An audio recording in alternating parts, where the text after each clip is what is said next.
Sasa ni zamu ya Kigoma. Dr. Samia Suluhu Hassan anataka mtu wa Kigoma au mtu akitaka kutoka Dar es Salaam kwenda Kigoma kwa kutumia SGR atumie masaa 7 peke yake. Masaa 7 peke yake kutoka Dar es Salaam kwenda Kigoma. Sasa hivi mtu akitaka kutoka Kigoma kwenda kuja Dar es Salaam au kutoka Dar es Salaam kuja kwenda Kigoma, inamlazimu kwa basi atumie siku 2, lakini kwa treni inamlazimu atumie siku 2 na kidogo. Lakini Dr. Samia anataka kuifungua Kigoma, anataka kuufungua mkoa wa Kigoma, na kwa sasa watu wa Kigoma watasafiri kwa masaa 7 peke yake kutoka Dar es Salaam kwenda mpaka Kigoma.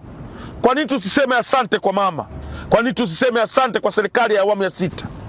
Dr. Samia Suluhu Hassan anaenda kuweka jiwe la msingi.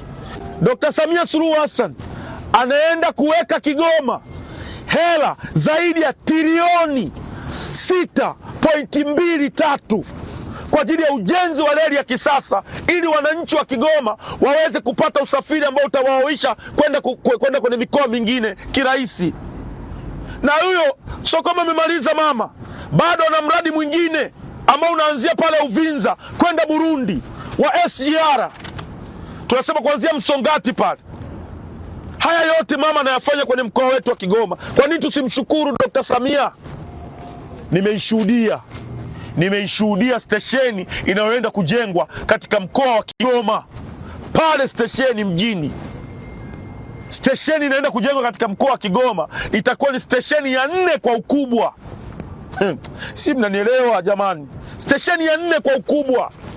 Ukitoa ya Dodoma, ukitoa Dar es Salaam, ukitoa ya Mwanza, inayofuata ni Kigoma kwa ukubwa. Namna itakavyohudumia abiria, namna watu watakuwepo mle kupata sehemu za luxury kuenjoy maisha. Asante sana serikali ya awamu ya 6. Asante sana mheshimiwa waziri anayehusika na uchukuzi.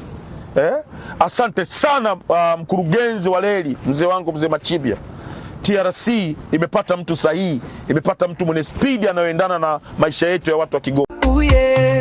Salva Africa, sauti ya mtaa inayoleta nuru kila mahali, burudani moto moto, habari zenye uhakika.